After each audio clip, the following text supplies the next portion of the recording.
Yeah, I don't see. There's nothing legally limited to you guys. Are we on the third reading on that? Yeah, absolutely. Just pass it on Thursday.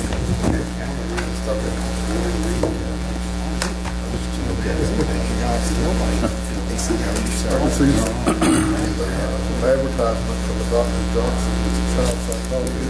That's what they call it. Joe coming in for the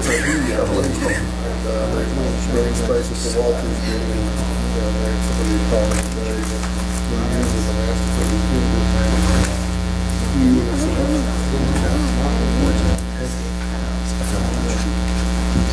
I do enjoy working with the future number. She's good kids.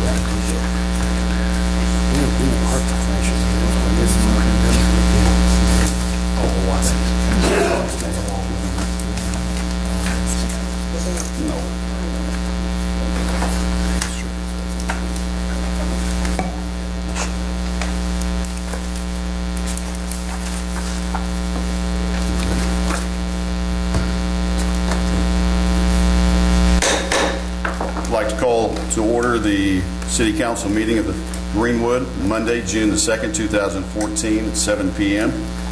If you would please rise. Oh, I'm sorry. Charlotte, will you call the roll? I'm sorry. It's okay. A.C. Brown. Here. Lee Johnson. Here. Rod Powell is absent. Jim Gossett is out due to illness. Tim Terry. Here. Lance Terry. Here. There is a quorum. If you'd please rise for our prayer and pledge of allegiance, and ask Stephen Hill from Community Bible Church for our prayer, and then followed by our pledge of allegiance by Chief Dawson. Father, we thank you for the chance to gather together today as people from all walks of life that care deeply about this city. And we thank you for the chance to pause and recognize that each man and woman here represents a family, friends, and jobs that we have put on pause to be here today. God, we know that some people bring in joys and triumphs, and others bring pains and sorrows. And God, we ask you to draw near with us as we meet this evening. God, your word says that there is a river that makes glad the city of God. May the work that comes out of this council be that river, and may the city of Greenwood move closer and closer to becoming that city of God here on earth. It's in Jesus' name we ask these things. Amen. I pledge allegiance to the flag of the United States of America and to the republic for which it stands, one nation, under God, indivisible, with liberty and justice for all.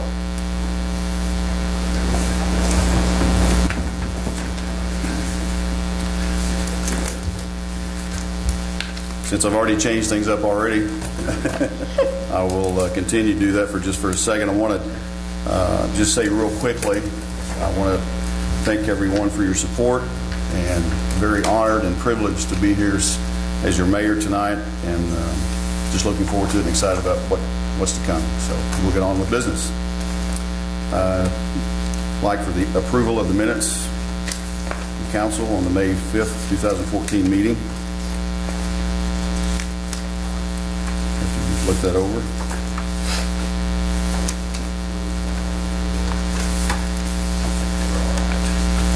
I make the motion to approve the minutes. Second. Motion made and seconded. Ms. Brown. Yes. Dr. Johnson. Yes. Tim Terry. Yes. Lance Terry. Yes. Oh, Rod. Is Rod here? Oh, yes. Yeah, okay. Yes. I didn't see you at all. Okay. Did you say yes to that? I guess. Yes, I said yes. All right, yes. Unanimous. I did get Lance in. I got all messed up. Sorry. All right, we'll go right into the committee reports. First of all, from Wastewater Committee, Mr. Rattery. Mayor, Council, for the month of May, we did not meet due to the holiday. Our meeting night fell on the holiday, but I would entertain any questions if there are any.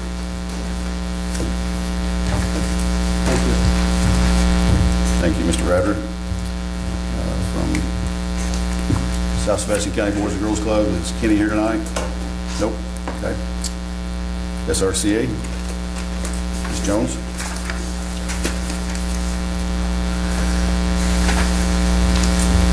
Mayor, Council, Charla, and Mr. Canby, I want to say congratulations, Mr. Kinflow. Thank you. We had a very good month. Our numbers are picking back up. We actually took in 5 new participants from the city of Greenwood. 4 of them were homebound this month. We went to the Bulldog Diner and had fish. About 24 of us had a wonderful time. And the fish was awesome. So if y'all haven't gone on a Thursday night, you need to go. Honestly, it was so good. We had 649 congregate meals from the city of Greenwood, 1,191 home delivery meals, 670 socialization, and 180 transportation. The van is full every morning now, so it's wonderful. And they'll call and say, "Oh, I'm not coming today," or "Don't forget to come get me." So the phone starts ringing about 7:15, and it's nice to have that again. It had kind of dwindled down to where we didn't have a lot of riders. We did serve a total county-wide, I guess, outside of city limits and inside, 3,291 meals. 1,840 of those meals were residents of Greenwood, and 1,451 of those were outside of the city limits. So, any questions? Thank you. Thank you. Appreciate what you do. Kenny, I think come on up.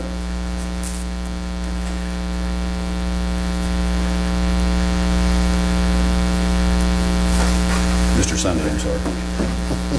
Sorry about being late. I was up in a 7-8 softball that, of course, went in extra innings when it's supposed to be over. We, of course, had a ton of rain out at our place. My oldest son actually caught 5 crawfish and filled 8. And so we have a ton of makeup games that we're trying to get in.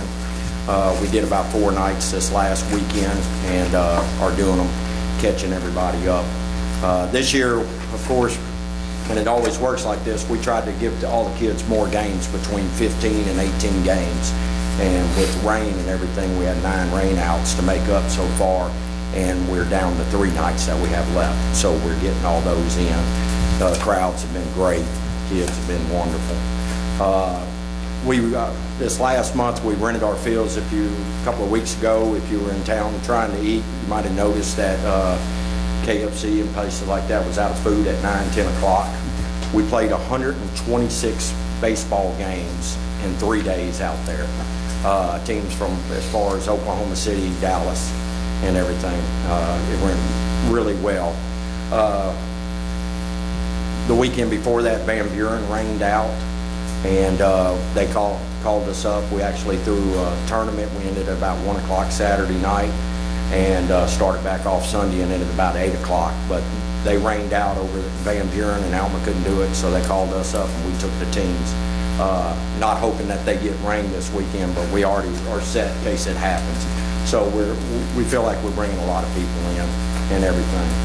Our after-school program it just keeps getting bigger. Last week we actually hit 169 kids. For the first time, we almost hit the 170 mark, and hopefully we'll do that next year. So, and that's where we are now. Does anybody have any questions? Thank you, Ken. I know you work hard. Appreciate you. From the Parks Commission, Mr. Goldstein.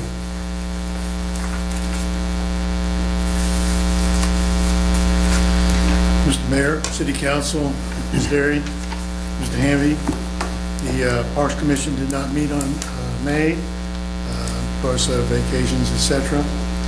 Today there was an emergency meeting called to approve the contract individual that will resume Parks and Recreation, and his hourly rate will be based on the remaining portion of the Parks Director's budgeted salary for the rest of the year.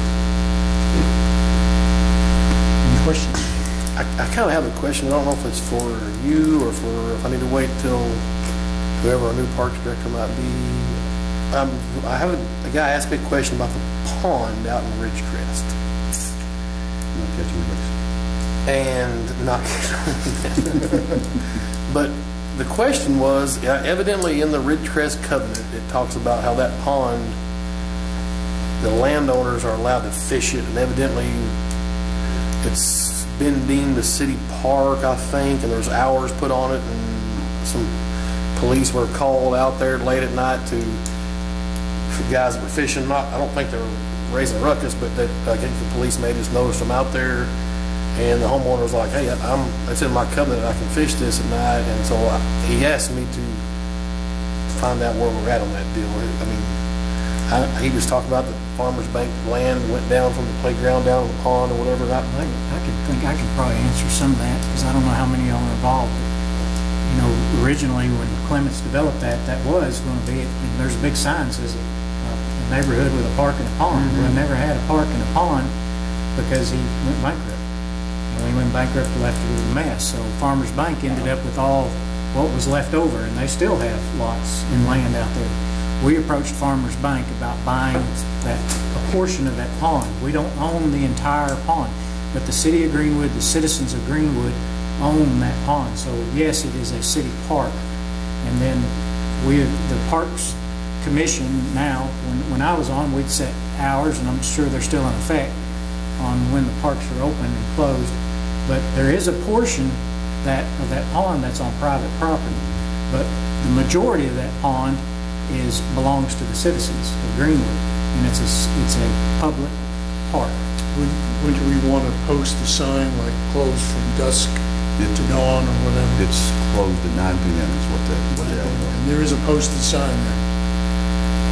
Well, I was just letting them get all the ducks in a row, because I'm sure there's more heat on Farmers Bank still owns a piece all the way that conjoins a lot, and they've approached us several times about selling it to us, or selling to the city or the Parks Commission at this point. And we reviewed it back when I was on the Park Committee. We felt like money would be better spent somewhere else, and that it was probably not going to go anywhere. You know, it's probably still going to be there and still be in their hands. And they didn't want a lot. You remember, Joel, were you part of that? It was maybe $12,000.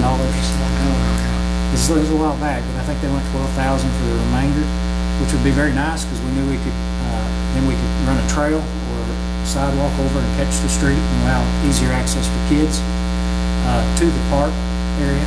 But so it is kind of a little chopped up mess. It's not a chopped up mess on our fault at Clements. You know, he went broke and made the whole thing a mess. So there's a piece that we own. There's several pieces that private individuals own, and I would assume that they can go out there and fish till 3 o'clock in the morning on their side. So. And the hours, if I may, the hours that are posted were actually posted due to complaints of neighbors on either side that folks were using it. But I think, and this would be more than Mr. Hamby's question, I think what Mr. Powell has explained is once the Parks Department bought that property, is that correct? As far as the initial I'm going to look at the covenants and the plans and use that information as well to answer that question. And I beg you to recall what Mr. Powell explained, and I would just like to look over the whole thing before I give a definitive answer one way or another. We've been through the covenant versus subdivision regulation. We don't enforce covenants, but that's something we definitely need to look at and get a better grasp on what the legal ramifications are. So I'll take a look at that. Any other questions? Thank you, Mr. Goldstein. I will say, too, that I spent about 3.5 years training that catfish to come over to the park side. This guy said he stocks the pond. Oh, okay. We love the folks fishing. And we had a couple of calls this week if it was catch and release, because there's an annual fishing derby for folks out there. And it's like any other pond in the city. Catch and release. That dock, that fishing dock, it's on public citizens' property. That was an Eagle Scout project, and Tyler Knight graduated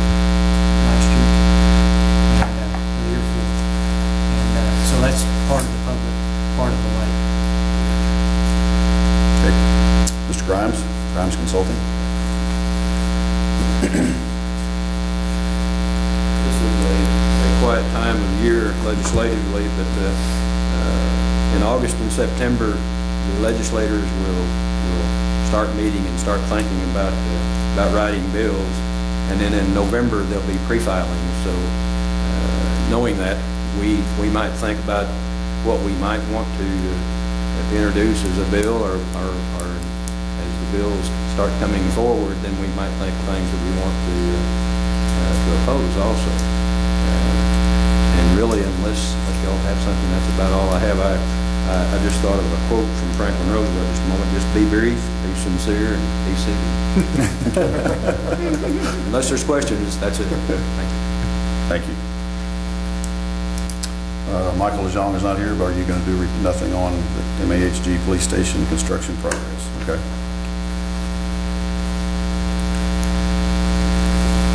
Okay, I think we'll move right into the citizen forum.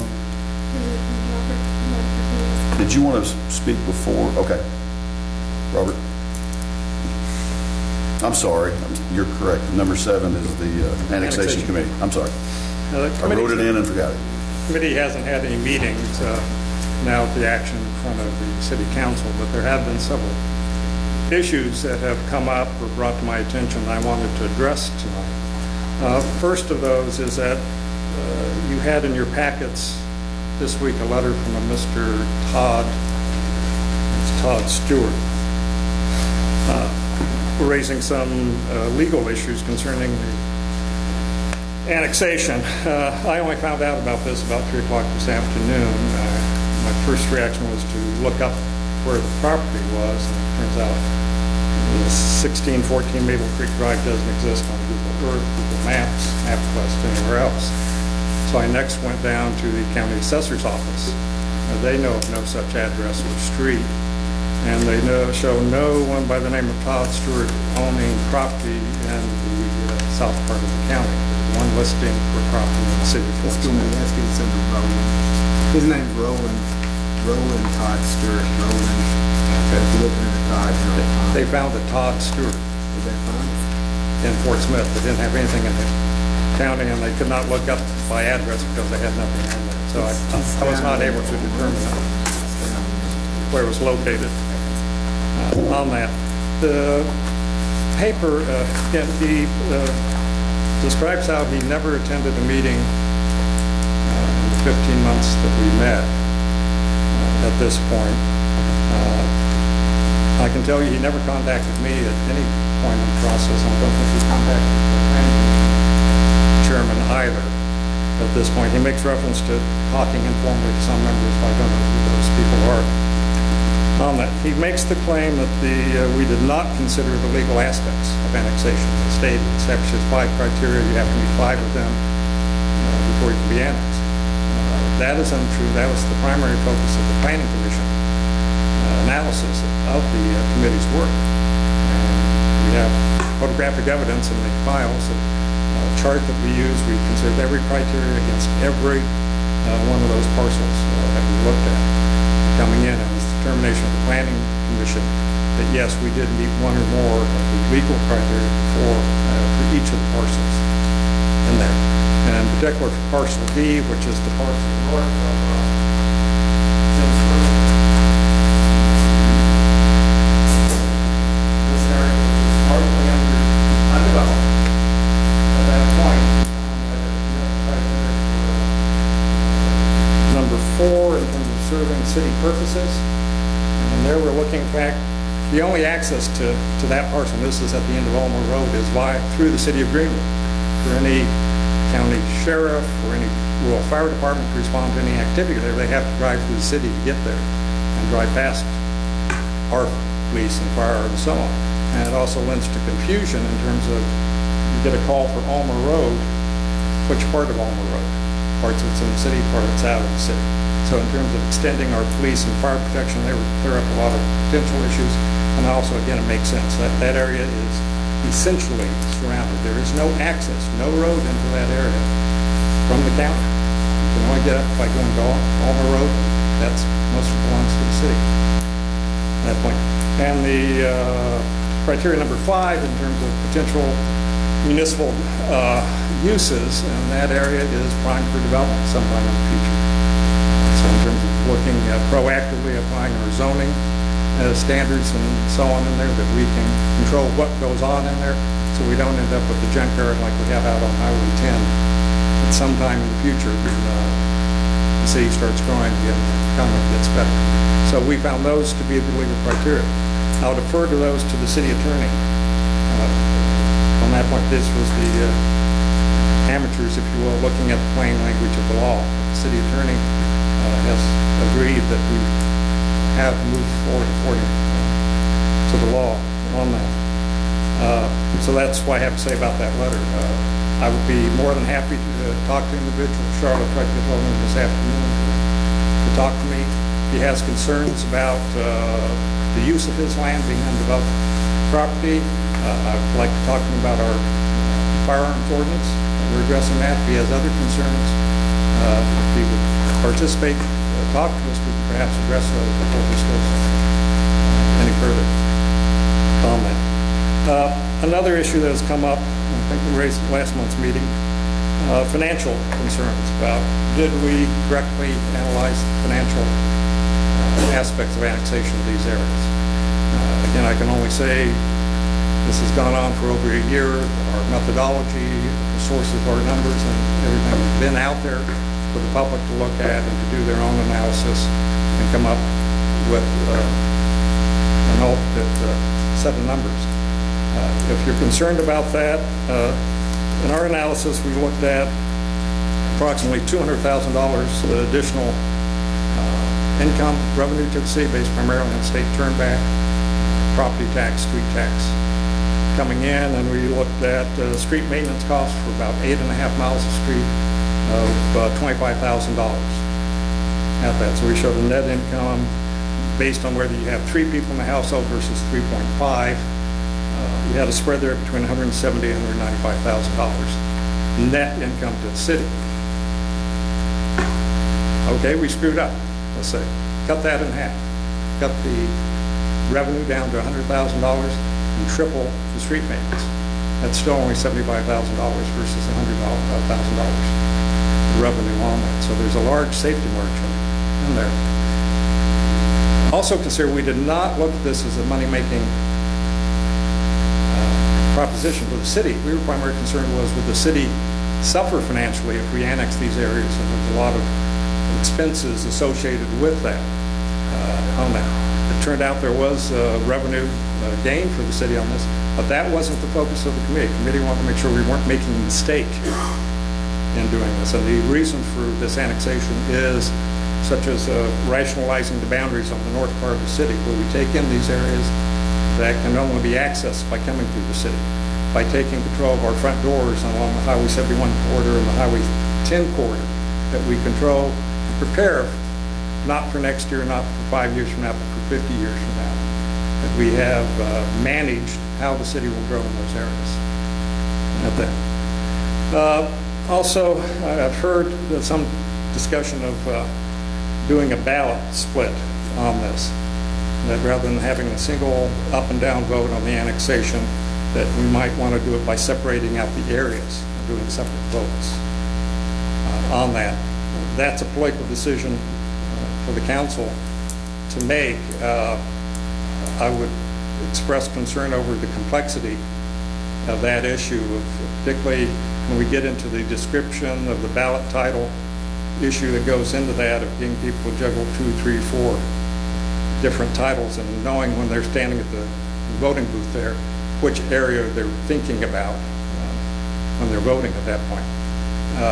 Putting on my election hat, or help with the election coordinators at that point, this ballot in November is likely to be very complex anyway. We don't know how many referendum we'll have on it. I know they're collecting votes now on the marijuana issue, the alcohol issue, and other things are going on out there, and it could be a very long, very complex ballot. And Greenwood adding in 3 or 4 issues versus 1 will make it that much more complex. So I'll just phrase that as issues, but that's really a political decision for the for the council. The committee, myself speaking as committee chair, would have no position on that other than the concerns I just expressed.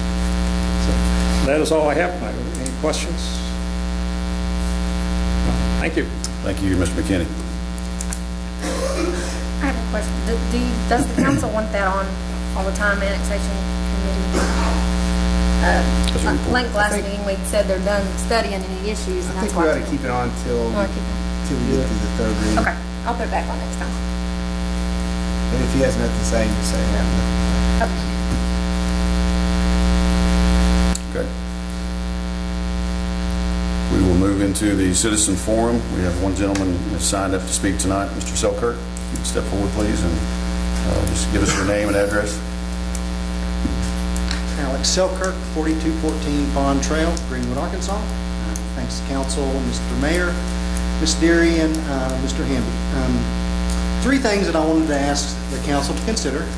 First would be putting the city council meetings on the internet. Reviewing the minutes, I know 2 years ago Dr. Johnson's talked about this, and they're still not on the internet. We're already doing the hardest part. We're recording them digitally. We could put them on YouTube. It wouldn't cost the city a dime. It's free. I know that the city, the internet service is pretty bad here. Maybe we could upload them after hours or something. But I would be willing to help somebody, show somebody how to do it. If somebody can use email in 5 minutes, I think they could figure out how to upload.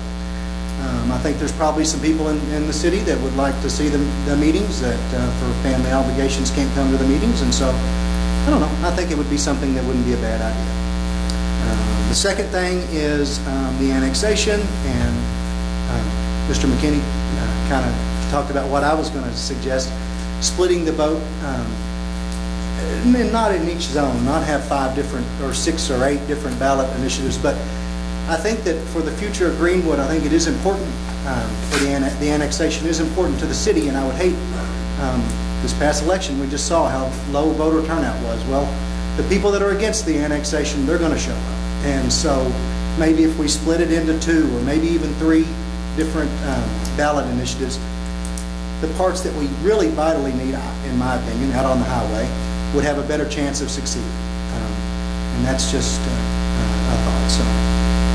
Then lastly, I would like to talk about, I know that the Water Commission is on its 3rd reading tonight, and I understand the reason that the Water Commission is being considered for continuity of planning, and there was 2, when the commission was proposed, there was basically 2 reasons for this commission. One was we've had a new mayor every 4 years, we'll have 4 this year. We need to have a plan that going forward for the long term.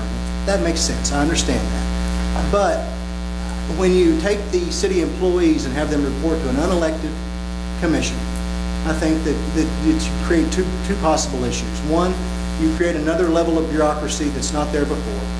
And 2, you take power away from the mayor. I think we've got a strong mayor now, and I think that when the voters decide that this person is who they want to be their leader, then I think when you take power away from that mayor and have employees report to a committee, then you're taking power away from the citizens. And if the citizens don't like what their elected officials do, well, then they get a chance to correct that. But when you have a commission that are on there for 8-year terms, then it, in my opinion, it takes away power of the citizen. Then again, the planning issue, that's a strong point too. So it seems to me that there could be a balance without having the employees report to a commission. They could still report to the mayor. Those are my ideas, and I just appreciate the opportunity to share them. Thank you, Mr. Selkirk. Appreciate it. Any other citizen that did not get a chance to sign up tonight would like to speak? Okay. We will move into, let's see if there's any directors or council would like to add anything to the agenda tonight. Mr. Goldstein? Sure there are. I'd like to add an item to the agenda, please. Resolution authorizing the mayor of Greenwood to apply for a grant on behalf of the Greenwood community for funding for the amphitheater and for other purposes.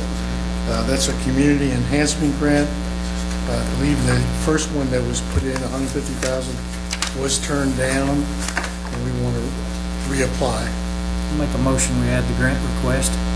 Second. You don't have to do that anymore. No second. And wait till the end of it. Don't even have to. Any other additions to the agenda? Mr. Bell? Yes, I'd like to add an addition to the agenda for a resolution to be discussed for monies to be spent on cleanup of disastrous lots. Okay. Any other additions to the agenda tonight? Okay. We'll move forward. Right into the old business. Councilman Lee Johnson. This is the ordinance that's up for its third reading on the Water Sewer Commission that we talked about establishing. I appreciate Mr. Selkirk's comments and points, and I think they're valid on both sides. I think you're definitely weighing pros and cons. As I've spoken out before, I think the pros in this case outweigh the cons. The one caveat that we wanted to add in that's not in this ordinance that I'd like to have added in if we're going to pass it for the third reading would be that commissioners serving on the Water Commission are limited to 2 commissions within the city, so as to not overtax them with what they're not being asked to do. Other than that, I'd make a motion that we... I'd like to, before you make a motion, I would like the effective date to be January 1. Problem with that? I'm not. Because it's going to take a little time to organize and get prepared. Sure. So I'll make a motion that we pass the ordinance by title only for third reading with those 2 caveats. One, effective date being January. I got words there. I mean, it may not, this may be me reading this, but I'm not an attorney, so it's Mike can help me out. On section 6, it says down there, it says, however, the commission may not mortgage, sell, or otherwise accomplish the water, wastewater distribution. I think maybe we ought to put the city of Greenwood water and wastewater distribution system there, just kind of, I mean, just to define that. I mean, I think that would. So you getting all that, Mike? Yes. Clarify that just a little more. What I'm going to do is I'm going to add on section 2, the very last sentence will be commissioners may not serve on more than 2 commissions within the city of Greenwood. Then on section 6, I'm going to add the words city of Greenwood right on the very last sentence there after encumber the city of Greenwood water and wastewater distribution system. And I've noticed on number 8 that's an emergency clause, but I'm going to change that to where it will read that the ordinance will be effective on January 1st, 2015. Yes, I'm going to make that motion. And I'll second it. Mr. Radford? I'd like to get possibly a better explanation of the reason for the limitations on the 2 commissions. Well, I think the thought is that we don't want to have, too many of a single person involved on every commission. I mean, I think spreading out that and not trying to overtax them with duties is the idea. And I think I'm looking down towards the end of the table with Lance down there because it's been something that he's mentioned that I think that makes some sense. I mean, if you have somebody on 4 or 5 different commissions, I recognize there's a limited number of people in the community sometimes willing to serve. We could put something in there if you wanted to. I mean, if we're trying to make compromises, well, I mean, I don't know. I think that's a reasonable request. Well, I can appreciate the concern. I'm not sure that it's fair to judge the complexity and the amount of time a person has to serve. There are people in the community that have the ability and the time to serve the city of Greenwood, and so by restricting them from a commission, or any other activities involved in the city, I'm not sure that that's the council's responsibility. Now, if there were a paid, and there was a conflict of interest, then I can understand, but I'm not sure I understand it beyond that. I mean, if it's an issue of time, then that also means that, you know, that person's personal time's got to be taken into consideration as how much time they spend doing other activities that are non-city related, and I don't think that's the responsibility of the council to judge that. So if there's a conflict, absolutely, I would understand that, but if it's just an opinion or concern of the person spending too much of their own personal time working on behalf of the city as a volunteer, I'm not sure that that's inappropriate. And that's all I wanted to bring up. Steve, I just want to say that I agree with you, everything you said. But this is just part of a compromise that I think we kind of, you know, we don't all. I agree with you that probably shouldn't be there, but you know, we have a compromise, and I think we need this compromise for passage. Well, and I understand that, but you know, I serve on 2 commissions now. Okay, so you look at the Planning Commission and the Parks Commission. So if I were to get involved in, because I got 2 girls in cheer, one going starting on Youthfest, and I'm sure there's going to be some volunteer work that I have to do there. So does that factor into my ability to serve as a commissioner because I'm working in the community on other stuff? Well, I mean, ultimately, that's what you're saying, though. I understand what we're saying. Ultimately, it's the council's decision with each individual whether we think they can serve or not serve on the commission. I mean, if we don't put this language in there, then it's still ultimately the council's decision to decide with each individual, do we think they're, you know, and part of considering each individual to be a commissioner is considering what do they do in their lives, what do they have in the way of time to commit, in addition to what qualifications they have to be a commissioner. I respect that. Thank you.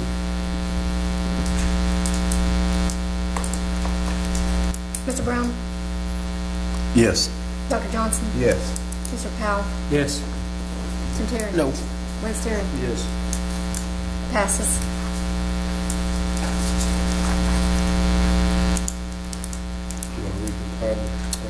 An ordinance establishing a water and wastewater commission for the city of Greenwood and for other purposes. I usually forget. She's good. I was writing. Okay, we've done that. All right, we will move to number 2 on your old business, planning. Mr. Bell. Mayor, Council, Ms. Deering, Mr. Hanby. Come to you tonight to ask for a second reading of the annexation ordinance. We did the first reading last month, and there were several or a couple of changes that asked to be made. We're going to take away the declaring an emergency, and under Section 7, the 5 items that such as police, fire, code, animal, street, we mark them as immediately upon annexation. And again, on this ordinance under Section 8, it addresses the question of annexation will be marked as followed: for annexation of the territory described in the ordinance, or against annexation described in the ordinance. To me, the simpler the better on ballots. It would be like the last election when you had all the unimposed candidates running. If they would split those out individually, how big, how long that ballot would be, and we'd just be adding to the confusion. But I'd like to ask for a second reading. I've said this before. I agree with what Mr. Selkirk said. I mean, I think, and I know I'm in the minority up here, and that's okay. But I think that, you know, there's really only been 2 areas where we've had people come and show interest in legally challenging after the election any issues with the annexation. And if we consider it, Mike, as a whole, and one person from any area decides to sue, and it's drug out in some prolonged legal battle that ultimately results in an overturning of the annexation, then none of the plan comes in, correct? Correct. I mean, and I think there are areas in that annexation that are important to the city, and this is a good opportunity to get those, and I would hate to see us go into I think the likelihood of there being some sort of suit after this election is reasonable. I think whether it's successful or not, it's going to hold things up. Well, I hate to see it hold things up for the whole parcel when there's people in that area as well who would like to come into the city. And so I defer to Mr. Hamby. If he thinks that the annexation committee and the planning commission has done their job, then lawsuit would be ineffective. Yeah, and then if it doesn't get overturned, then it doesn't matter. But point. If it comes with the election, we're talking numbers. We're talking about the population of Greenwood voting and the population of the people that were annexation voting.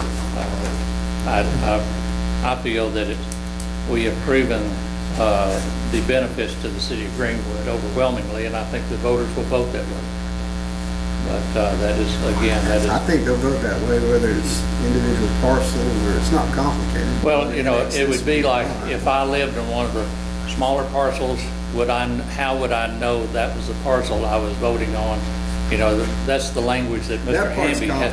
That's complicated for the. That's what he's got. Mr. Hamby has to figure out is those individuals will receive ballots with only their portion on that ballot, so that's not going to be complicated for them.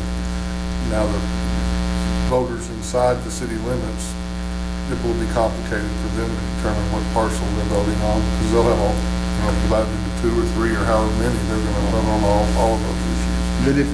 But if their opinion is that it needs to be annexed, then it's not hard. You're just voting annex, annex, annex, annex. If you're in the little sliver of land out on 71, as Mike said, the only thing going to be on your ballot is 71. I didn't know whether the ballot inside the city could say, each individual or all the above. That's something. Mike, we've heard a lot of amateur lawyer opinions. Yeah. I mean, can you give us your opinion? What is, we're annexing this for municipal purpose. We could get sued. And of course, the people can sue you for anything. So where do we stand in Arkansas state law? Do we stand in a very good position? I believe that the commission, and in particular Mr. McKinney, has done a wonderful job on considering all aspects, even better than I could have ever anticipated. I think that they have considered everything appropriately, and I have no problem with the way they have considered and developed this over a 15-month period that we've been looking at this. So from that perspective, I have no issue with it. Now, you guys get paid the big bucks to decide whether you want to do it all in one fell swoop or you want to break it down. I have no opinion one way or the other. I see good arguments on both sides. Does that affect the legality of it? I don't think so. I can understand, if you break it down and one person challenges one zone, and we don't have to worry about the other 2. That's a plus. I can understand that it makes it a little more complicated as well. So that's a decision you have to make. My opinion, I don't see any issue with it either way you go.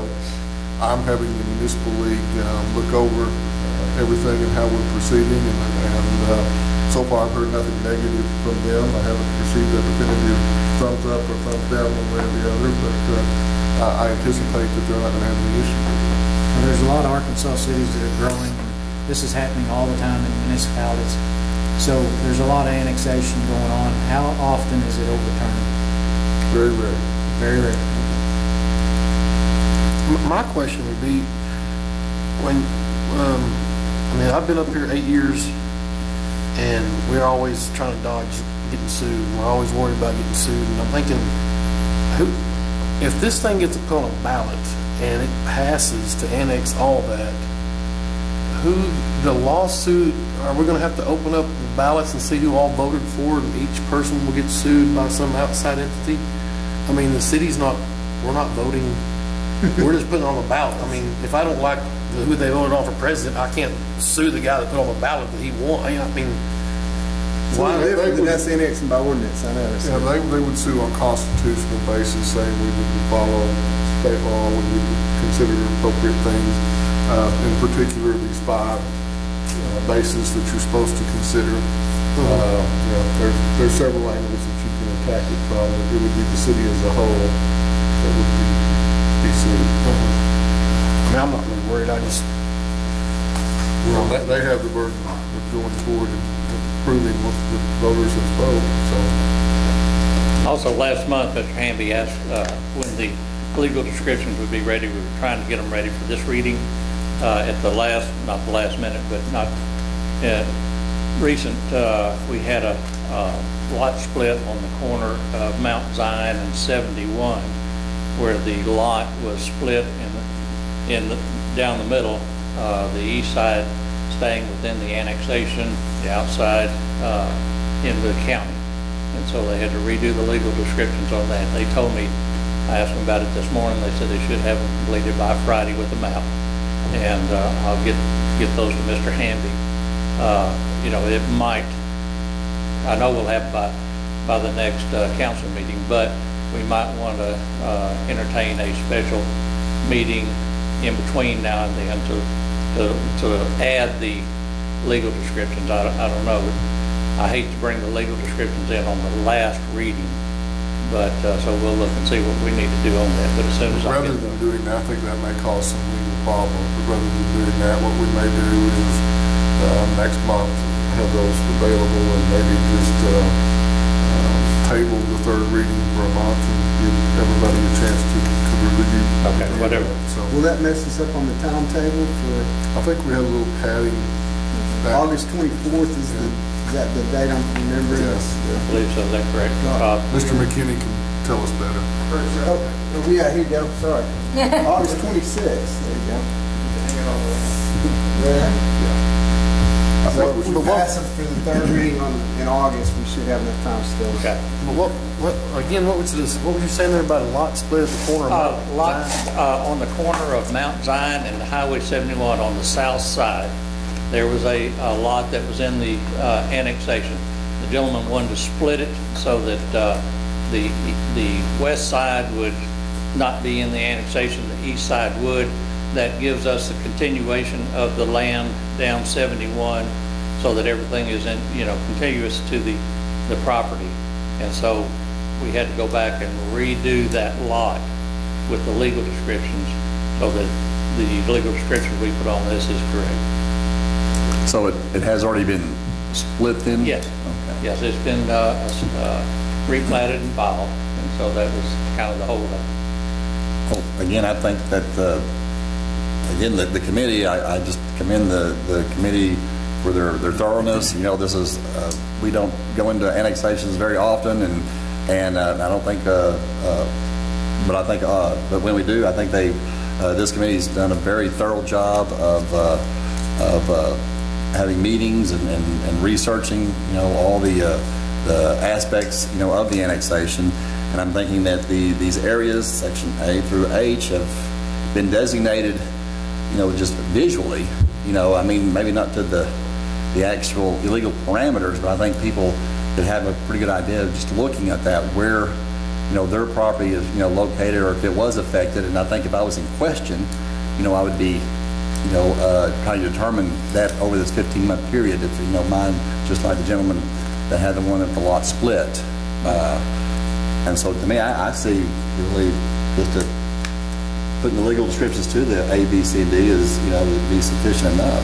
Well, if you remember the last annexation we did, and I think we finished up in 2010, it had a map, and attached to that map was each section with the legal description on that section. And that's what we're going to do this time, because that was so easily read. You knew which section you were looking at. For example, Valley Loop was section like section 7. Here's the legal description. And so that's what we're coming up with. Now the map, the colored map, basically that I colored in, that shows the different sections, that is on the city's website. Had a gentleman call me today and wanted a copy of it. I said, go to the website, there it is, and that solved that. But that's, like I said, the map like we had in 2010 is what we're shooting for. Mr. McKinney, did you have something you wanted to add? That's an example of probably Mr. Word coming to the committee meeting, talking about this concern, talking about this.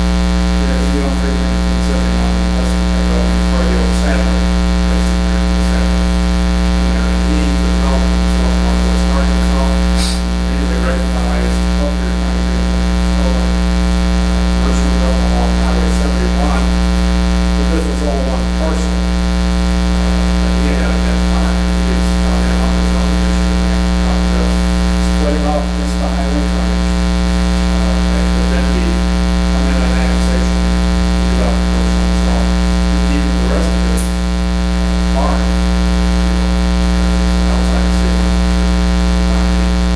That's an example of someone working with the committee, working through these issues for comment. I'd also like to mention again on the election, it's going to happen. We just discussed this election earlier last week.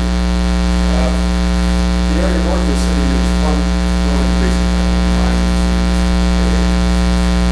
This area is 92J precinct, and this is 92L down here. What we'll have to do, each of these areas is have 3 temporary precincts. And this precinct will be split between those who are not voting on the annexation, not residents of those areas, those who live in the post-annexation area. That's how you want this easy to turn over to Black Hill.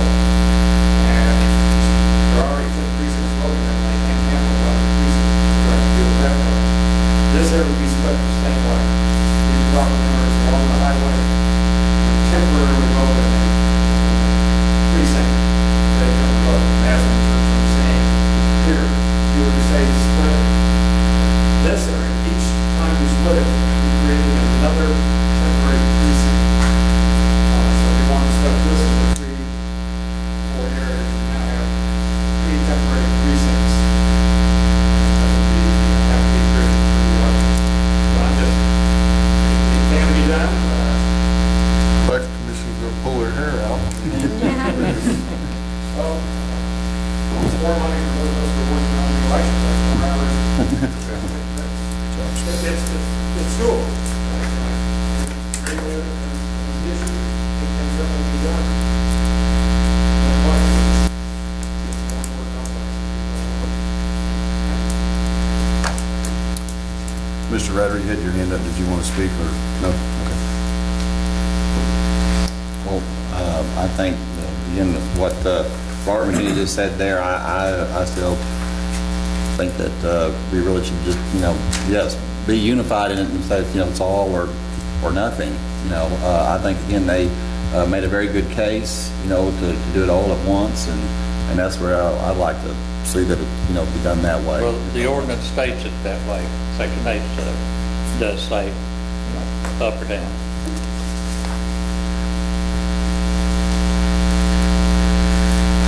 The only question I see is on that section 7 where you changed, we talked about the police, fire, and all that, and it still says the 3 years on there. I don't know. Well, state law says you have to, has to be extended within 3 years. What we're doing is saying, we're not going to, everything will be done immediately.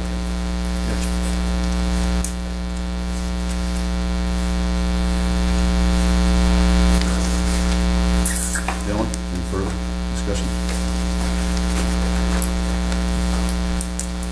Thank you, Mr. Bell. I move that we, vote for the annexation for the second reading by title only. I'll second it. Have a motion and a second. Mr. Brown? Yes. Dr. Johnson? Yes. Mr. Powell? Yes. Tim Terry? Yes. Les Terry? Yes. It's unanimous.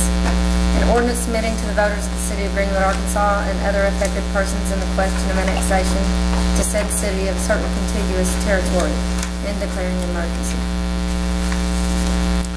Not getting rid of me that easy. Well, I just thought I'd thank you and see what happens. Okay, Mr. Bell. Second item I'm requesting is a second reading for the firearms ordinance. There were some changes made on this one, also some requested changes. One, removing the emergency clause, and two, under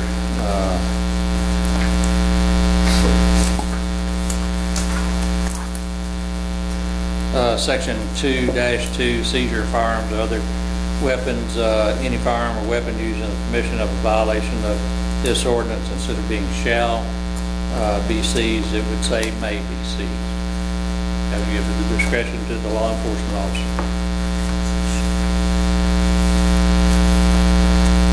Law enforcement, that was okay with him? No?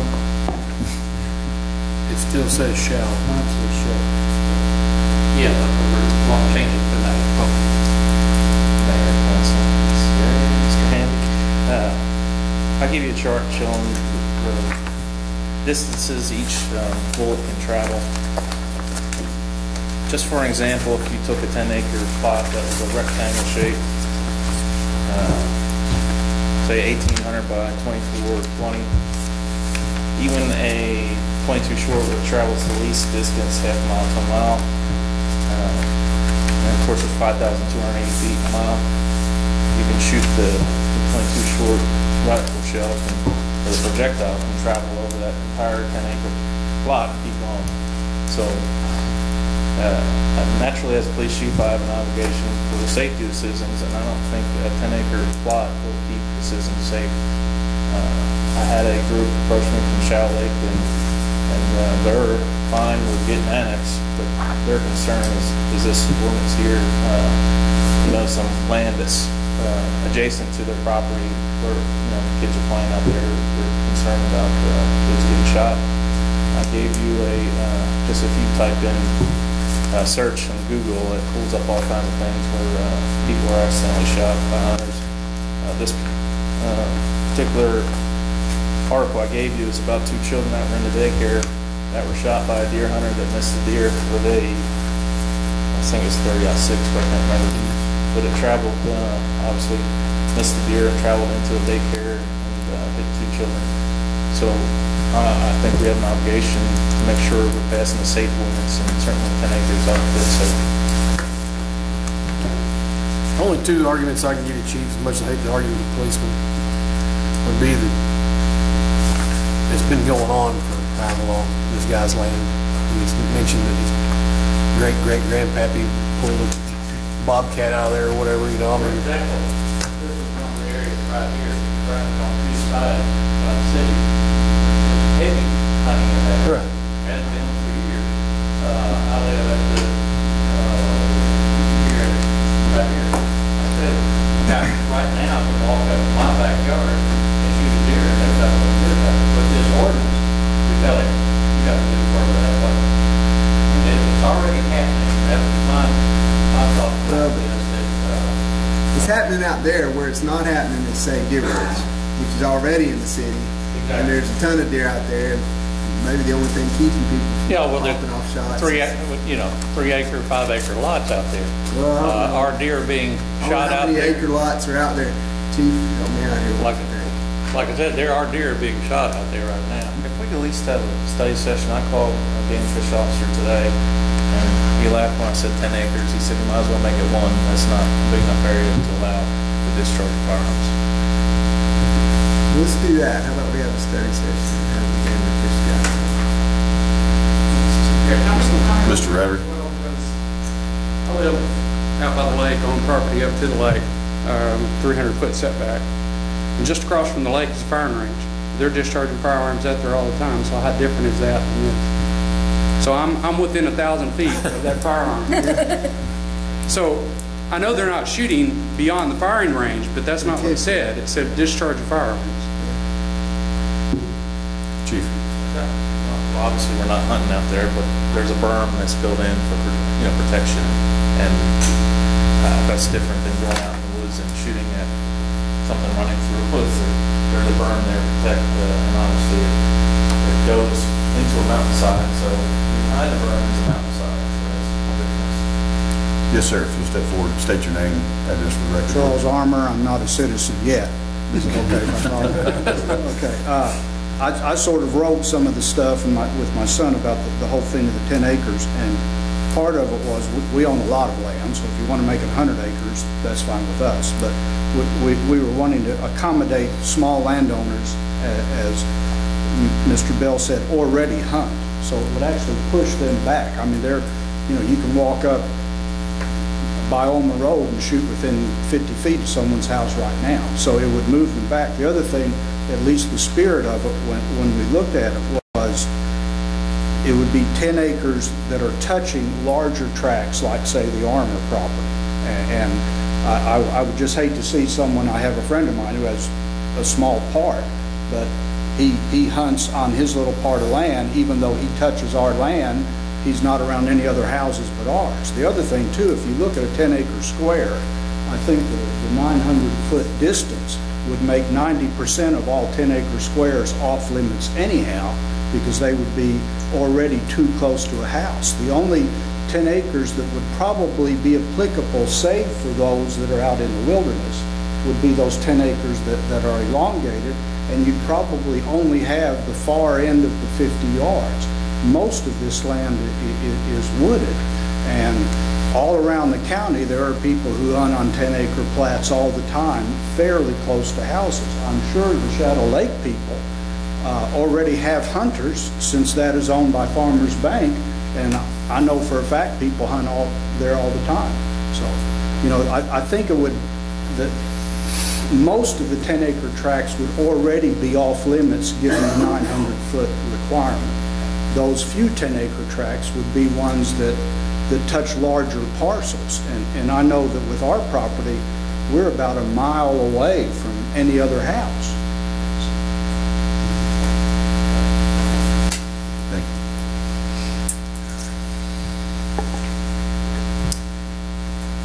Any more discussion? The idea of a study session was suggested. I like the idea of a study session. Let's get the Game and Fish guy to talk to us, because they deal with these urban municipal interfaces all the time around the state of Arkansas, so they may have some ideas. And anyway, I'm for getting Game and Fish. Do we want to do the second reading and then do a study session? Yeah, I'm willing. Yes, sir. None of us has to be annexed, and I'm not necessarily against the annexation, and I felt that Mr. Radry, Mr. McKinney, and Mr. Bell, and all the people on the annexation committee were exceptionally cooperative. And I thought, as well as the former parks person there. But at least for us, and lawsuits are expensive, and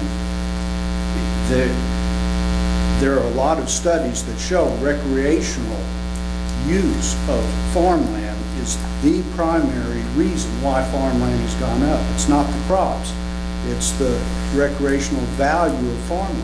And at least for us, and I'm sure for other people, we're friendly to the annexation.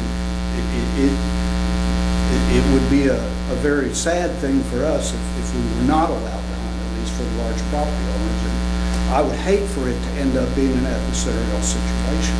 I'm not totally sure it's a closed case, because you do have the higher best use issue, and that has not yet been discussed. And when something is 100% agriculture, it puts it in a little bit of a different category. So, just very important for us for the hunting ordinance in some form. I don't care if it's 50 acres. I don't care if it's 100 acres, because that would make us happy.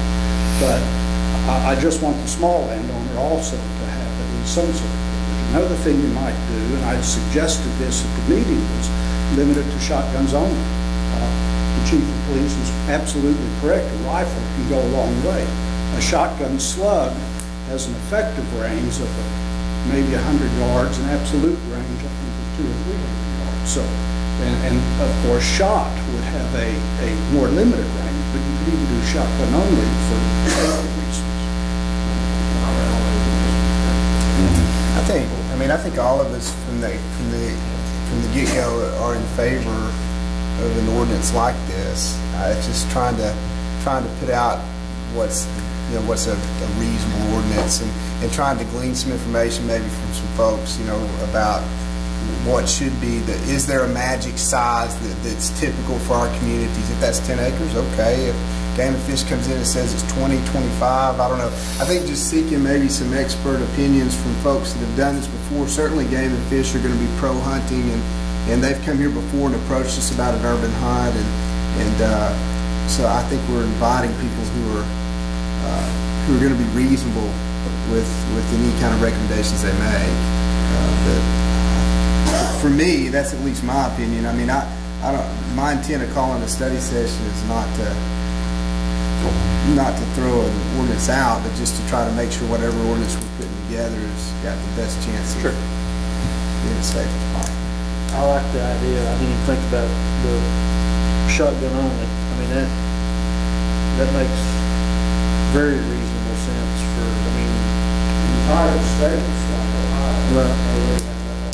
Right. I mean, that's very reasonable in my book. I mean, I don't know if you heard the chief, but he mentioned Ohio. There are some places where it says you must, if you're deer hunting, you must shoot an elevated position. And that's also. Maybe we need to discuss some more of these ideas in the study session. Yeah, that's fine. I would certainly go with that, a study session, because Y'all want to go ahead and pass it for the second reading? I'll make a motion, we put it on for second reading by title only. I'll second it. Have a motion and a second. Mr. Brown? Yes. Dr. Johnson? Yes. Mr. Powell? Yes. And Terry? Yes. Weston? Unanimous. An ordinance regulating the discharge of firearms, air guns, pellet guns, bows, and similar weapons within the corporate limits of the city of Greenwood, Arkansas. Providing penalties, providing the repeal of existing ordinances or section of ordinances in conflict herewith, declaring an emergency, and for other purposes. Do you want to look at a date at this time for a study session, or do you want to just?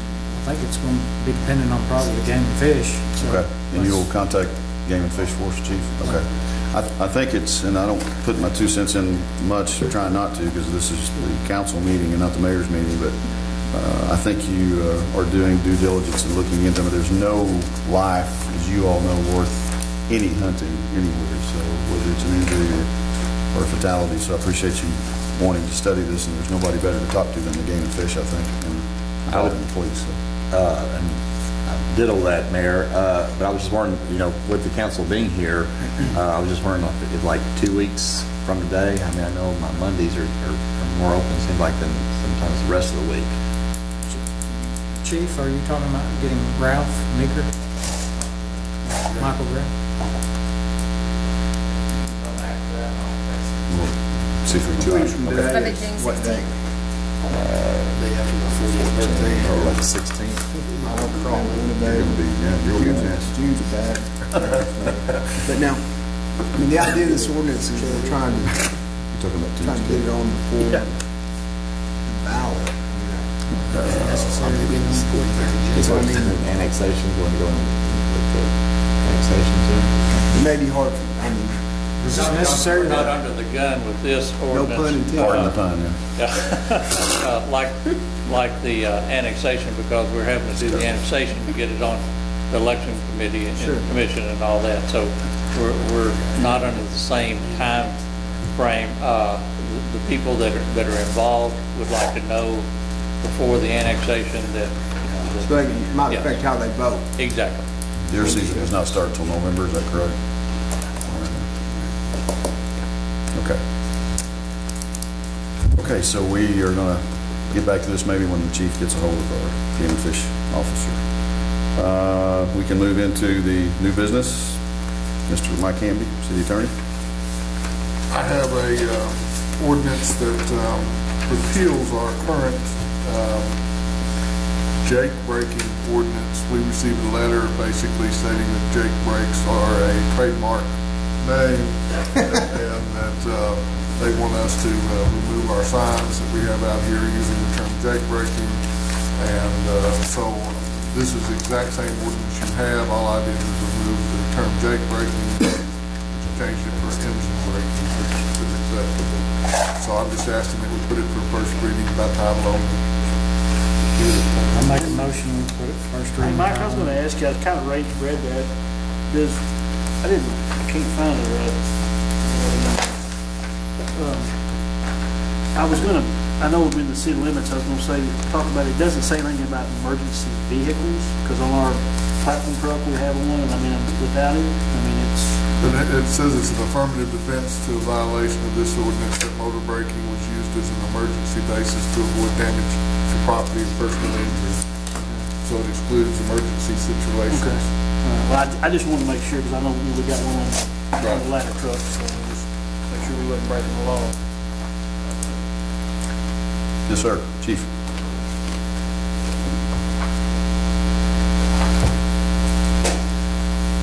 I'm Chief Brian. I live at 503 East Nashville. Thank you.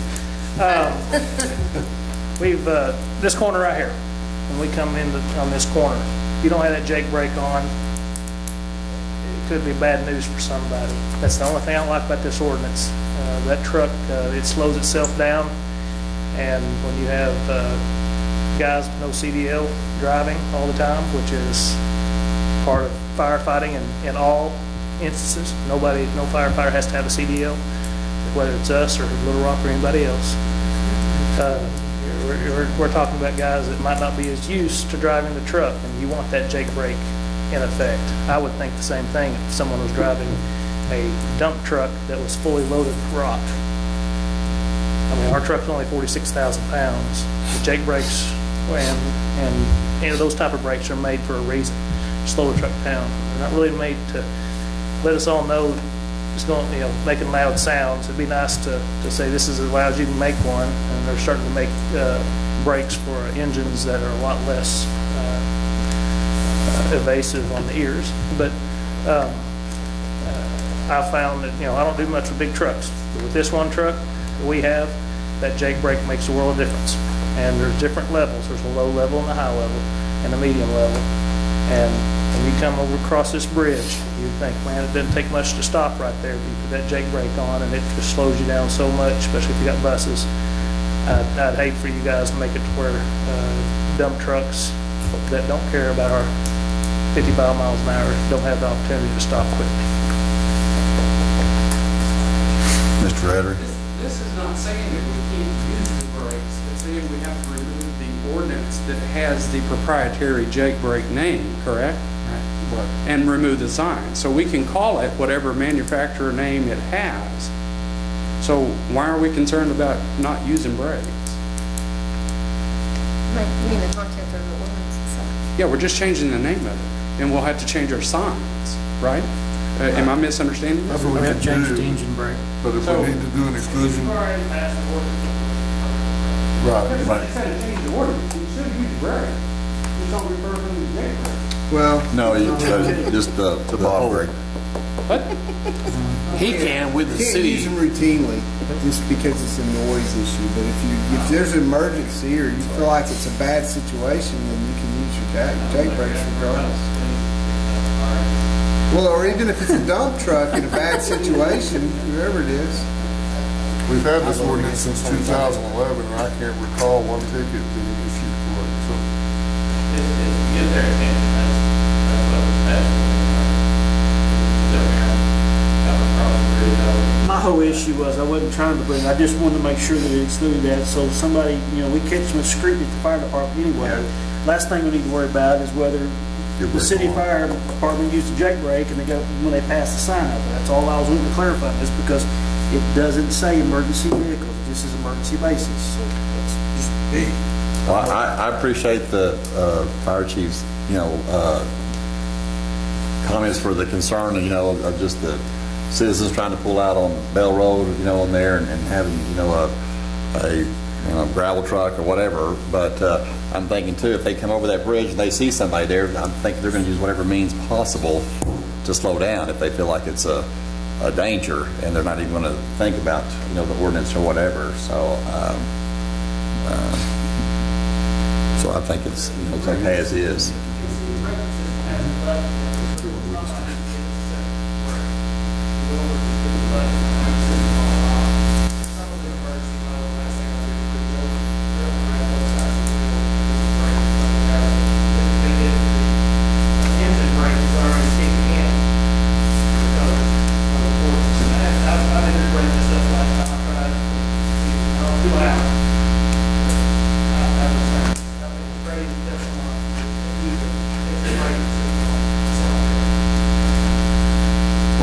And to Mr. Everett's point, we're not saying, the ordinance was passed saying you can't use them in town unless it's for emergency use reason only. And this is mainly for your dump trucks.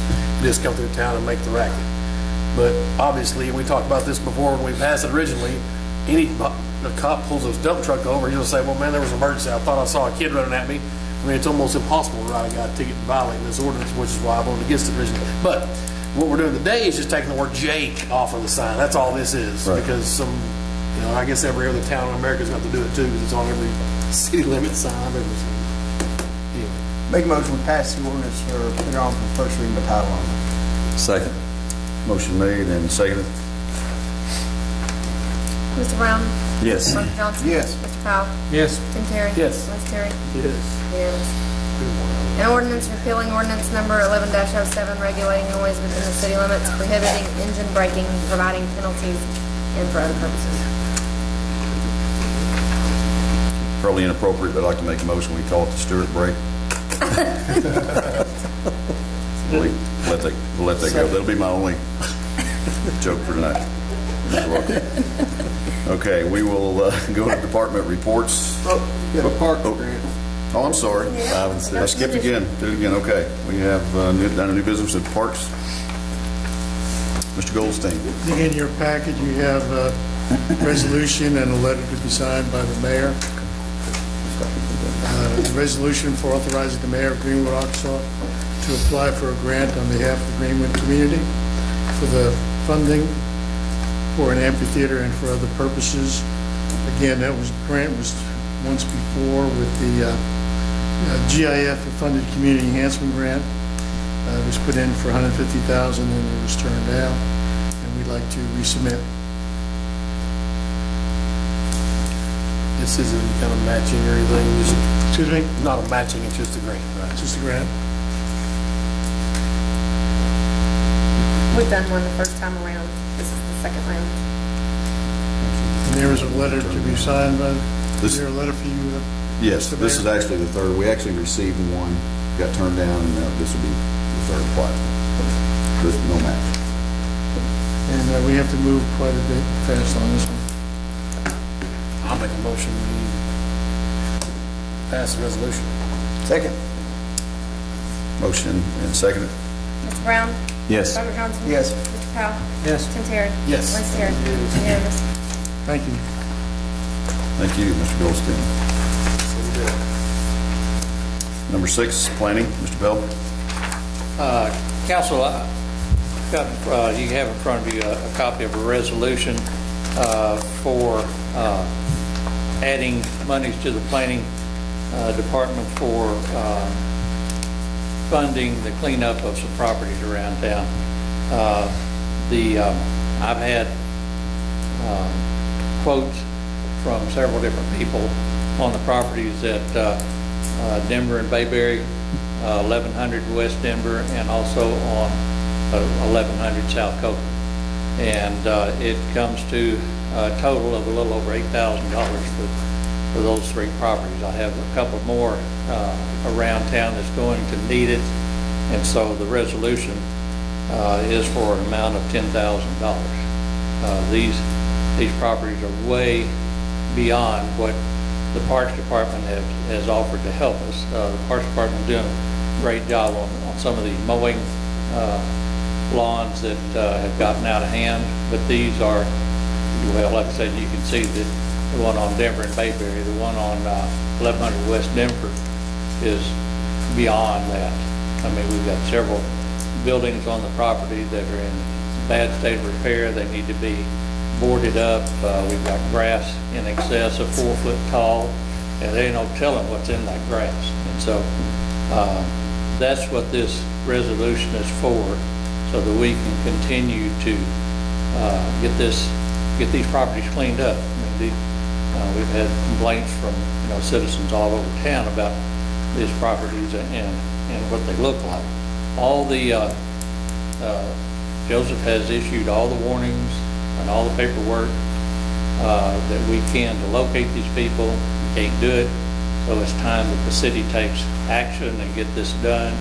And then once it's done, then we'll get with Mr. Hamby and we'll file liens against these properties hopefully one of these days we can recoup our money. So, you know, our option is one, transferring this money over into the planning, or in the past, the street department has done this for us, and we file liens, and then the police department, or the street department has done this, and we file liens, and then if we recoup any money, it goes back into the street department. So those are our two options. And are you talking about like just tearing down the buildings too on the property? Well, the one over on Denver and Bayberry has been torn down. We've got a foundation there and loads of lumber that it's going to require a backhoe and a dump truck. And the one on Denver is going to require a brush hog and then a backhoe and a dump truck. The one on Coker Street is going to require a backhoe, dump truck, and then a brush hog. So those are the three pieces of equipment that these people are going to bring to the table. But with their labor and everything else, like I said, the one on Bayberry and Denver is $3,000. The one on 1100 West Denver is $3,000. The one on South Coker, I think, is $2,000.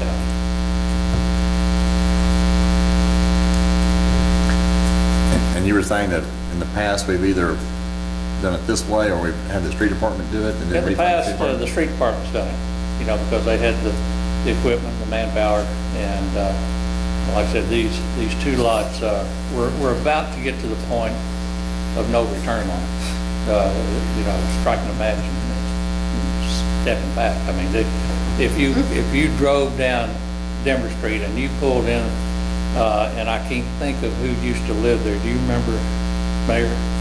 One on Denver Street on the other side of Denver. Mike Guillory. Mike Guillory used to live there. It's an old rock house. All the windows knocked out of it. I think the roof's falling in. It's got two outbuildings. They're falling in, and there's trees, dead trees down. I mean, it's a disaster. One on South Coker is basically somebody's gone out there and dumped there. There's an old vehicle out there, some old service vehicle, and then tall grass. So that's got to be taken care of. This one up here on Denver and Bayberry is an eyesore. I mean, and it's been an eyesore for a year now, a year and a half, and it's time that we do something. Guys, I'm all for this because obviously the street department ain't gonna do it because we can't even get a hole fixed over here on Main Street, and Atlanta's been there for 6 months, so we need to get somebody to clean the stuff up. I mean, I'm just saying, so we're going to spend some money. I agree with you. I'll boldly say that hole will be fixed by Wednesday or Thursday. We've got a couple of departments going to join up and get that fixed. I got to take this tour with Mr. Bell the other day, and I don't know where Greenwood is, but we went around and looked at all these particular sites that he's talking about, and they're beyond bad. The people out on Coker, beautiful homes right across the street from this dumping site. I would venture to say that I think I can have the authority to ask the street department to take care of this, and we have all of the equipment. I'm not trying to override anything Mr. Bell's working on, because I know this resolution is important, because if the street department's not going to do it, we have to pay somebody. But I think it would be a real smart move to save $10,000, and Joe's not here tonight, so and tell the street department to go fix it, clean it up. And if you would allow me, I would do just that. You got my blessing. I make a motion we table this resolution for a period of time and give the new mayor a chance to follow through with the street director and see what happens. Okay. So table indefinitely? Indefinitely. Thank you, Council. Actually, you know what? Let's not table it indefinitely. Let's table it till August. Okay. And that'll give you a couple months to figure out what kind of progress we make. Is that fair? And then if we come back in August and then we got 3 dump trucks. This week. I know. Is that okay, Mr. Bell? We got somebody now. We got somebody now. We have a motion to do that. Table it till August. I Do we need a table it. We have to vote on table it? Vote on it? Okay. Yes. No. Did you say? I second it. All right, Mr. Brown? Yes. Dr. Johnson? Yes. Mr. Powell? Yes. Mr. Terry? Yes. Lance Terry? Unanimous. Thank you. I think we're down to the, correct me if I'm wrong only. Right or wrong? Wrong only. Oh. If we're down to the department head reports. Chief, you're on the front. Would you like to go first? Mayor, Council, Mr. Hammond, Ms. Derry. Last month we had 302 calls for service, 25 motor vehicle collisions, issued 132 traffic citations and 244 warnings, and arrested 61 subjects. I usually don't break this down, but I just want to give you an idea of what type of arrests we're making. 9 of those, and I'm not going to give you every charge, but the majority of them, 9 DWIs, 19 drug arrests, 10 shoplifting, and of those 19 drug arrests, 8 were charged with having firearms with them also. Public intox was 7, 16 warrants, a couple resisting arrest, and 3 batteries. What's our high? Is that our high? It's probably close to it. It was a busy month. I mean, it sounds like a lot. It's 2 a day. I don't know what to relate it to. School it now. Something. The training we had, let's see, Sergeant Davis and Officer Bass went to the Special Olympics state games in Searcy. CID opened 22 new cases and closed 16 for the month. That's 117 assigned for a year with 104 closed for 89% closure rate.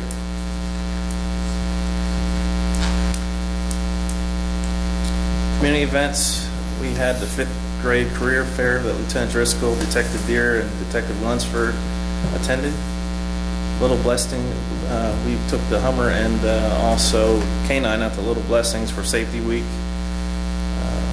Charleston Spanish Club donated a vest for K-9. We had the torch run here in Greenwood that went from the square out to 71. And like I said, the Special Olympics State Games, and also I spoke on 106.3 for the monthly show that we do with them. And that is all I have. Chief, I'm going to, you know, is the, are we on progress, or are we on, you know, schedule as far as the new police department? I received the email from him today. He also called me and said everything's within budget. Of course, the important things haven't started yet, but within budget and on time for the August council meeting for taking bids, and completion date still July 1st, 2015. Thank you. Thank you, Chief.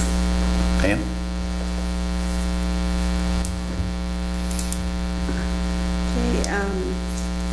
I gave you the city sales and use tax, county sales tax. City sales and use tax is still up. We're up 4.3% for the year.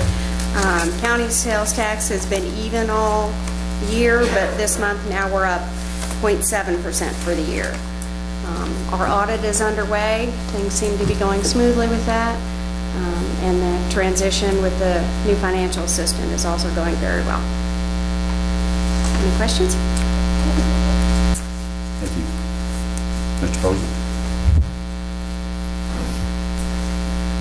Mayor, Council, Ms. Derry. Give you an update on our past projects. The Deerwood solenoid valve is finished, complete, paid out, and functioning, and it's doing what it's supposed to be doing. It's making the water tunnel in the tank out Deerwood, so that should help with meeting some of the regs the health department requires out in the Deerwood area. As you know, Lake Jack Nolan and Deerwood solenoid valve were carryovers from 2013, and we had a residual of $27,312.99. We're probably going to need it because we've got a couple of projects that I kind of went in the middle of what the engineer said, so we'll see how that pans out. But we're presently working and developing those plans right now, and they're along Nashville in the Bayberry area and Heritage Hills, and then Bashgrass Creek Crossing. We're putting both those out to bid at the same time. Due to the fact there are different types of projects, that there may be different bidders, but at least we'll save money on the advertising. We repaired a water leak at Shadow Lake. It was a significant water leak, and it started out as a service line repair, and from there it just got worse, and just the whole line fell apart. It was in some backyards, very difficult to get to.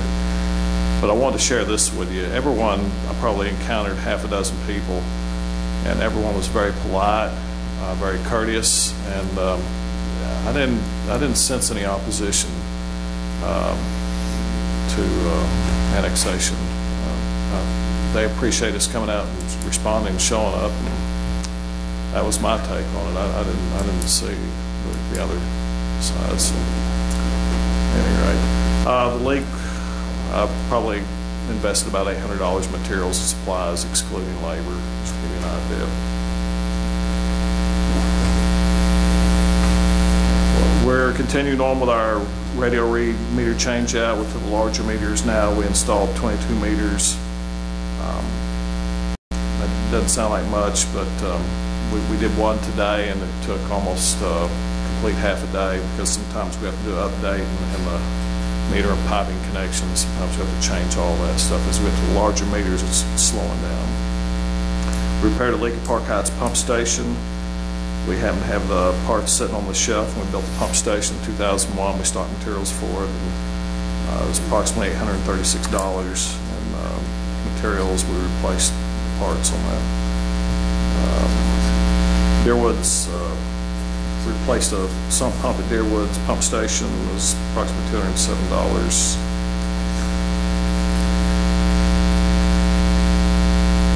I got my notes kind of scattered here, sorry. I think that's it. Any questions? Thank you. Thank you, Mr. Posey. Mr. Bell. Back again. You have a copy of the monthly printout for the building department. We had 5 permits, 2 for new construction, 1 for remodel, 1 for storm shelter, 1 swimming pool. We had 19 inspections for the month. Don attended a recertification meeting in Van Buren for flood control management. Planning department, we had, along with myself and several other people, attended the state bicycle and pedestrian planning meeting in Fort Smith with state highway department.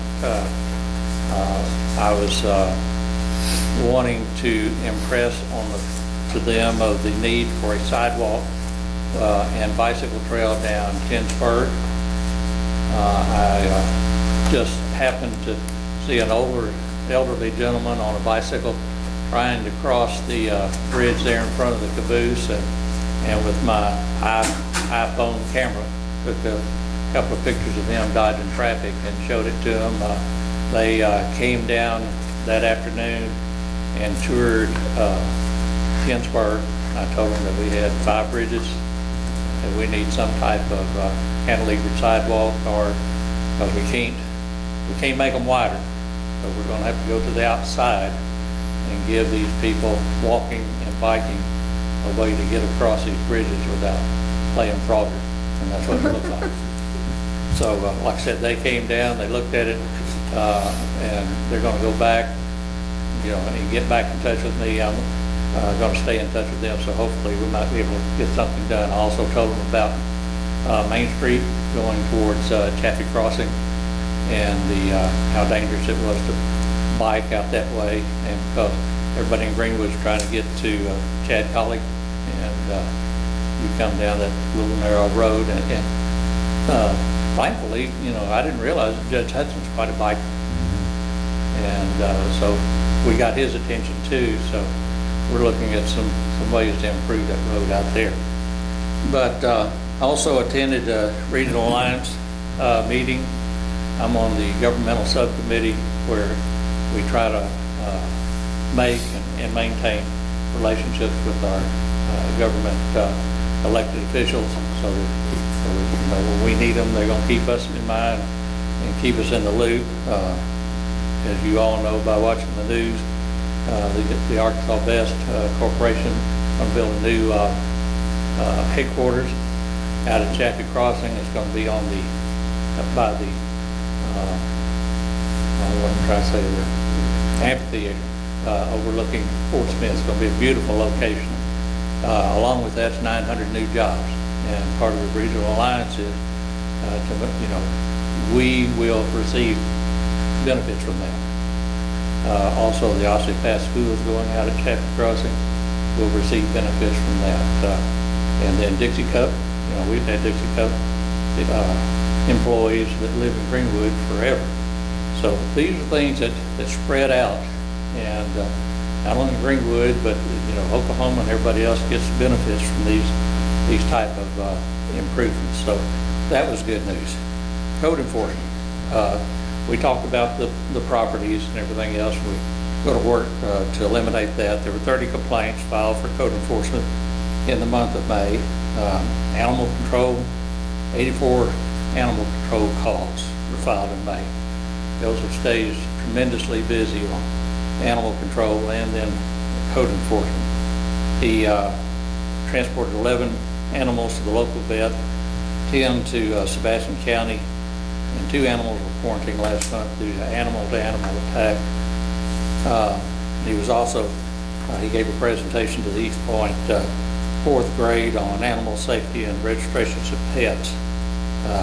He is scheduled for Class 2 training in the month of October this year. Joseph has given so many of these presentations, I think he's starting to enjoy it. Start believing if you have any civic organization or that you need a presentation, he's your man. Any questions? Yes. I've got something just come to mind, Sonny, and it's not directed at you, just it come to my mind. It's really directed to all of us on the council, the mayor, and you and Steve Radrick. But I'd worked for a gentleman over on Appaloosa the other day, and I can't think of his name right this moment. That's not important.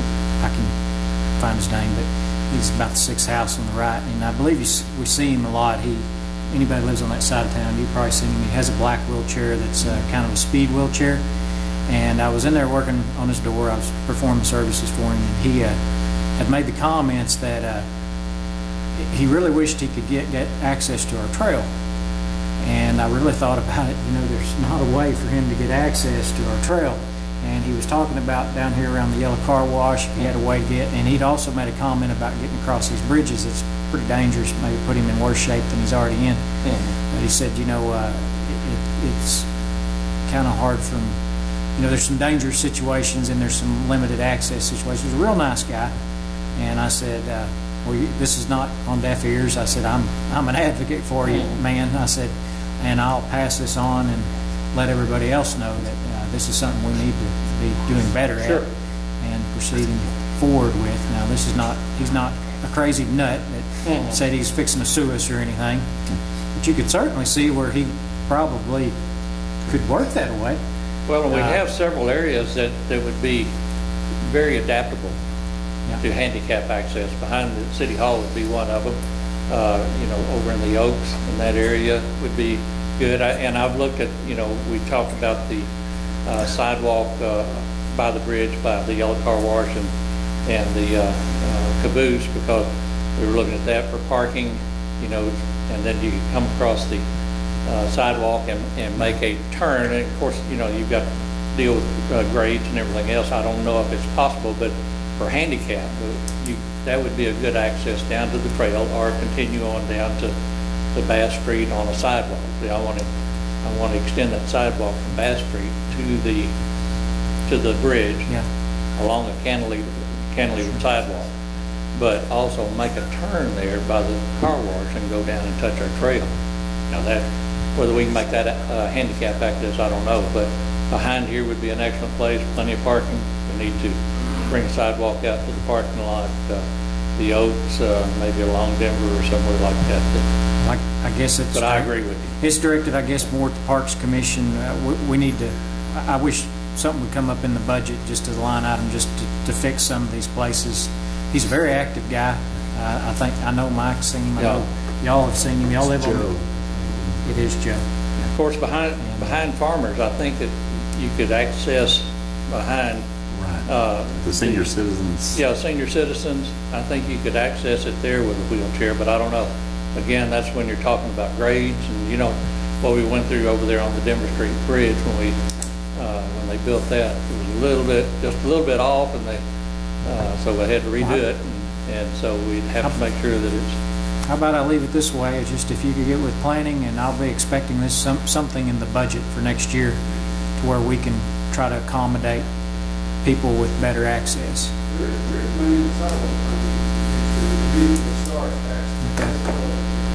Well, I'll leave it with the administration. Let the administration bring us something, and let's do it. That's a great idea. Let's get this fixed. And I think in judgment, I appreciate you, Sonny, for just recognizing that the bridges, because it is hard for him to, he's on, I guess, on the east side of town, just to try to cross the two bridges just to get to, I guess, well, like downtown. I said, between there and Westwood, we've got 5 bridges, and there's not a single one of them that has enough room for car traffic and walking. And I've tried crossing before like that. I feel like frogging. You have to look behind you, look, and then make a sprint. And so that's part of this state organization. Well, I guess that's what I was just saying. If the part of the state organization, if they had to prioritize, I would really kind of like to prioritize, these 2 bridges first, as we work out that way. Yeah.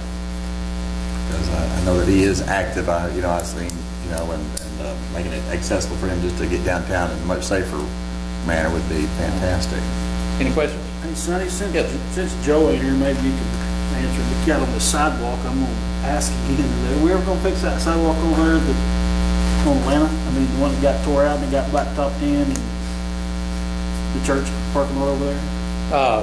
When we get ready to extend it down there, I think that was our last word with them. When we get ready to extend the sidewalk on down to the park, that we would include that with them, that they would do that first part, we would do the rest of it. But as I remember, that was our last conversation with them. Is that even in the works? I'm just curious. I've just said 100 times. Anybody else tear a sidewalk out there, it'd be under the knife. Lance, there's not anything on the planning commission agenda for that. There could be. There's so many places around town that do need sidewalks. Oh yeah, I agree.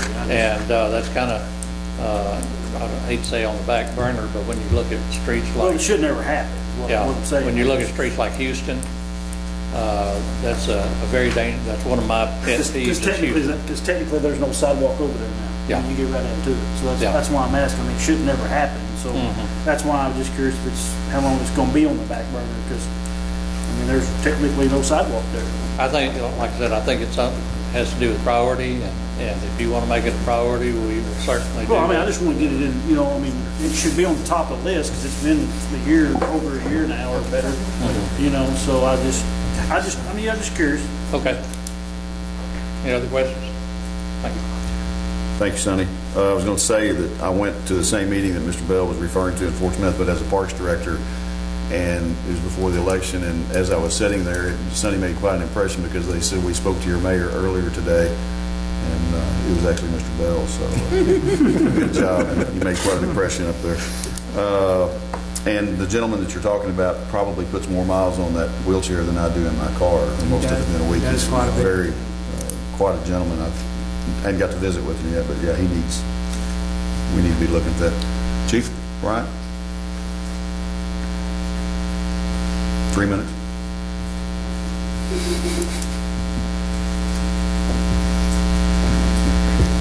Mayor, Council, Ms. Derry, Mr. Hamby.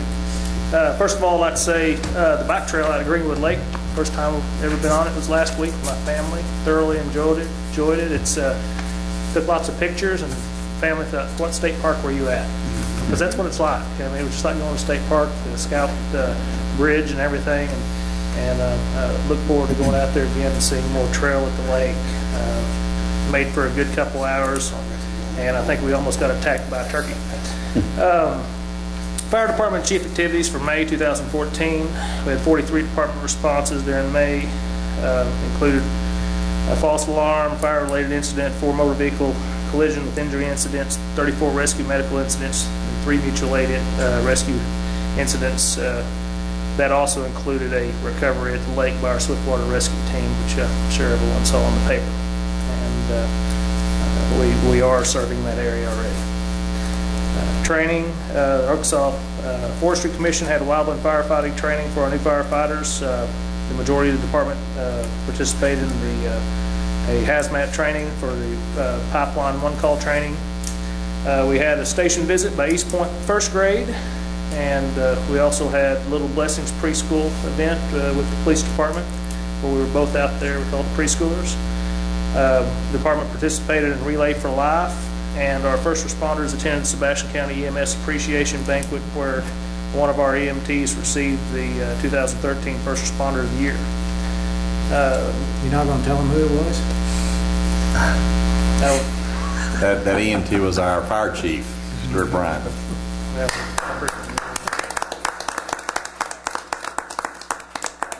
I see it as a reflection on the department more than on me, because our department's made great strides in the past couple of years, and that's chosen, or that's voted on by the EMTs. And Richard McKinney got it 2 years ago, and so out of the past 3 years, or 4 years, I know we've got it twice. So I was very proud of that and very honored.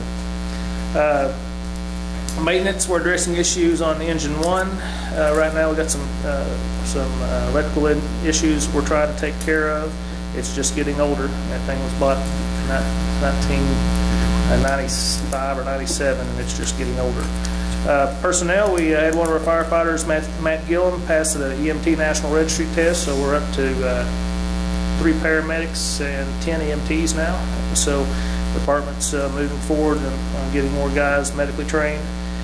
Waiting to hear the status of 2013 Assistance to Firefighters Grant. We finally got the 2010 one closed out last week. It's taken that long for FEMA to get all the closeouts done on that, and I've been working on that for a long time.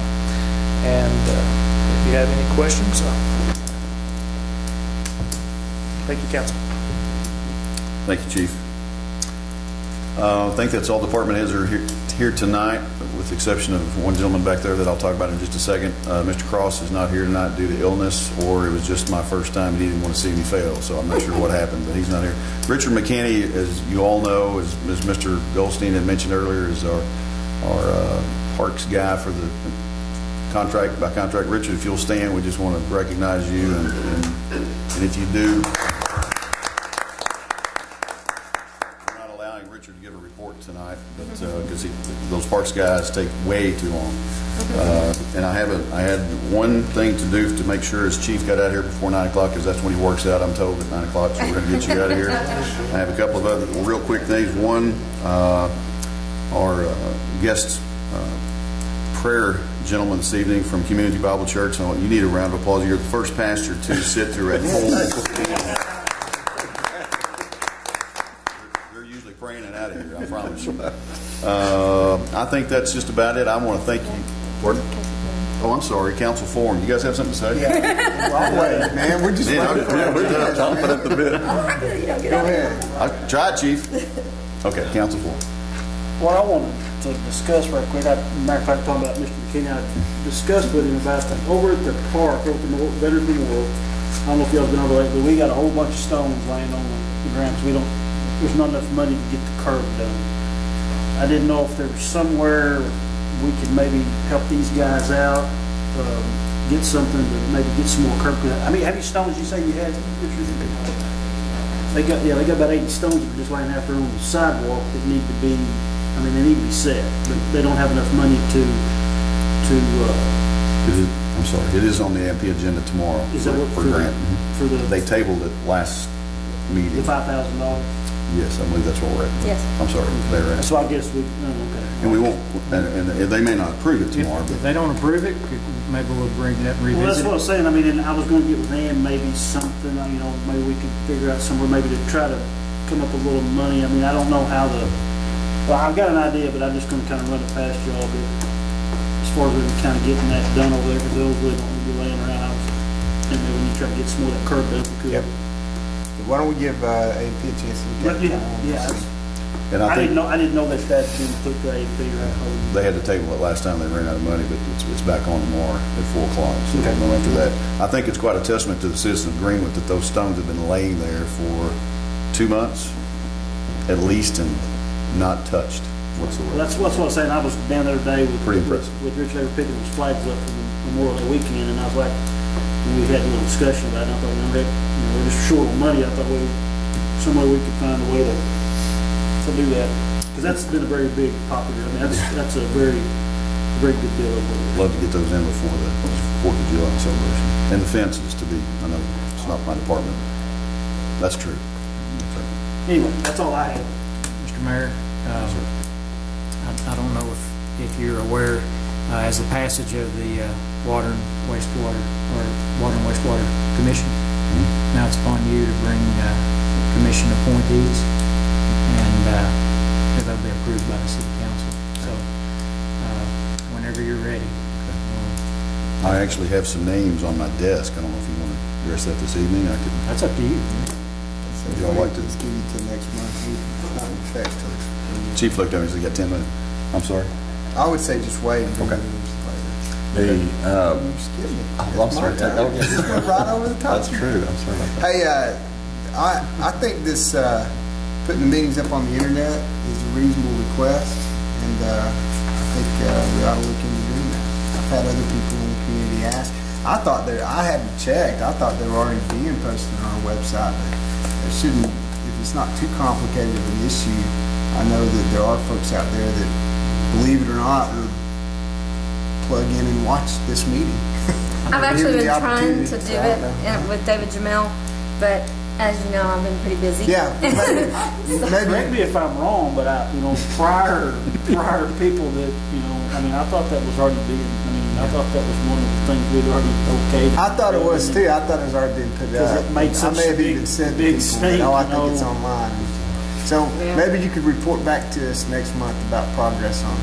And we I have thought that it was, so reporting thing. That's something we ought to do. This has been talked about ever since I've been on the council, and but I think maybe the administration lacked the technical expertise. Nobody wanted to handle it, so maybe our new administrator will impress us. Yeah, and handle it. I think Ms. Deary will do a fine job. I was trying to upload it to YouTube, and it took 14 some odd hours, so that's why he said overnight and this and that, but I just haven't had any success, nor have I had time to help. Mr. Selkirk, I'm sorry. Mr. Selkirk had offered to help with that, if I understood him correctly, so we'll call him and see if he wants to help with that, and anybody else that can help with that. It would have to be 8-track for me to know what I'm doing, so I don't have any idea.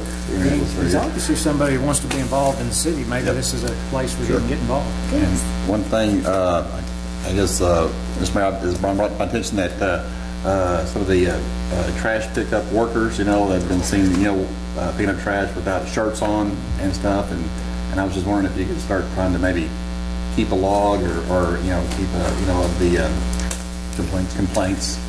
Brooke actually had received a call today while I was in the office for a little bit, and I asked her if she said she gets often, is all she said, and I said, ask her if she would start logging those. She said she would, so look into that situation. What was your complaint you were talking about, AC? They were out picking up trash without shirts on. I don't know if you're talking about the not having brake lights on the trash truck that I almost rear-ended the other morning coming in. I thought that might have been the issue. Okay. Norm, everybody good? Thank you again for indulging me in my first council meeting, and I'll try to get a little bit better at it. So thank you very much. I will entertain a motion to adjourn. I'll make that motion, Mr. Mayor. Dismissed. Very good job, man. Thank you, sir. One time, I stirred it right.